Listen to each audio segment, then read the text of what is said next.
and spin, weave and spin. This is how our work begins. Mend and heal. Mend and So I wanted to show you how to do a very simple weaving activity with children. So for this activity, you'll need to find yourself a piece of cardboard. You'll need to get some string. Now this is weaving string, but you could equally use some small cooking twine or something you can get from the supermarket. And then we've also got a whole lot of wool.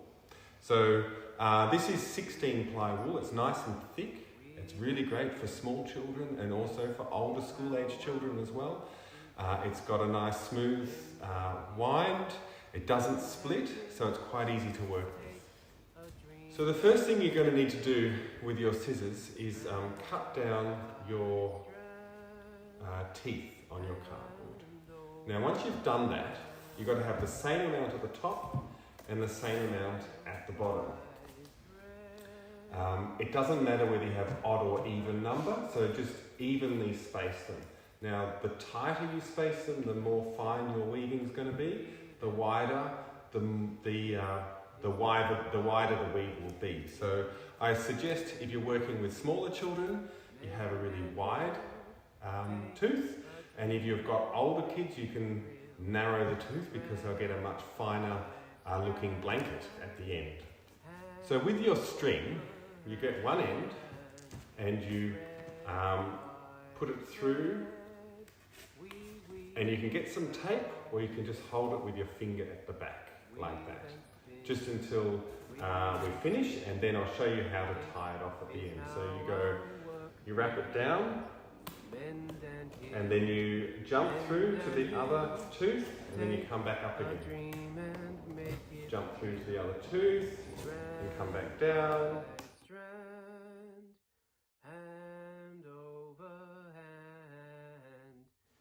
And then we're going to jump through, and this is our last string going down. Now what you'll notice is I've got the back with these two bits of string, and I've got these nice straight weave strings at the front. So I'm just going to simply tie that off tight at the back, and then we're done. Then you can use old rags. So maybe you've got some shirts or some old curtains or some bits of material lying around the house. So you can grab that, and it's quite fun. Children actually really enjoy just the process of tearing it up. So you can pull, and then you end up with these long strings, and you can use them in your weave. So just a couple of warnings. When you're doing your weave, you want to try and keep it as loose as you can. You don't want to pull this in too much, because when we take it off here, we want to have a blanket that's reasonably square. So if you can keep it as loose as you can and as even as possible, you're going to be much happier with the finished product. Here is an example of just pulling it a little bit too tight, and what happens is the weave comes in and then it's going to go back out again. So think about that as you're doing it, but again, have fun. You can't really go wrong. Wool, under, over, around our string, under, over. Mend and heal, take a dream and make it real. Strand by strand, hand over, under, over. And thread by thread, under, over. we weave our web. Weave and spin, weave and spin. This is how our work begins. Mend and heal, mend and heal. Take a dream and make it real. Strand by strand, hand over hand, thread by thread, we weave our web. Now you'll notice here what I've done is I've just tied a really simple knot to join the colours.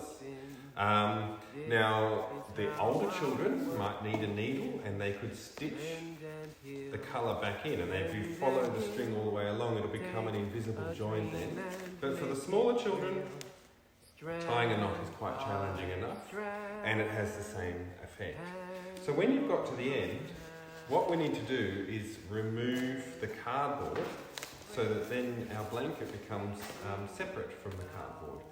So what we're going to try to do is just pull the teeth forward and slide that little loop over the top. Mend and heal, take a dream and make it real. Now the last one I'm just going to take off, because remember this is the one that's tied down to the back, so I'm going to take it off a little bit more carefully. Is we're just going to gently bring everything down so that it's tight in on that bottom weave. What I'm going to do is I'm going to cut each string and I'm going to tie them off, just so that it comes down tight there and it holds it all together. Mend and heal, take a dream and make it real.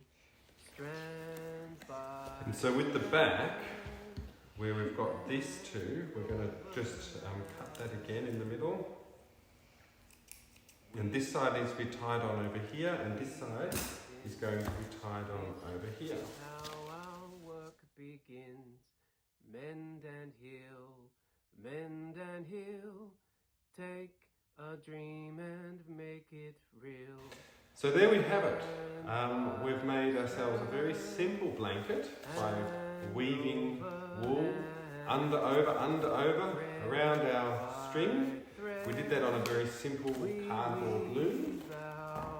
Now, what could we do with this? Maybe we want to stitch a backing on it and it could become an oven mitt for picking up those hot things. Maybe it becomes a little blanket for a doll. A quiet rug in a playhouse. There's all sorts of things that this could be used for. If you want to, you can trim these off really small once you make sure these knots are really tight. You can trim off those dags.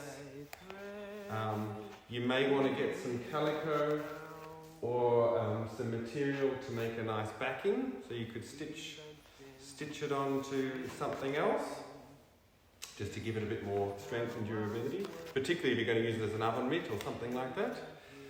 But there you go, a very enjoyable activity for children. I would expect it to take a week, maybe longer. Think about roughly 10 or 15 minutes per day. Don't expect your children to sit down and weave this all in one go. Thanks. We weave our web, weave and spin, this is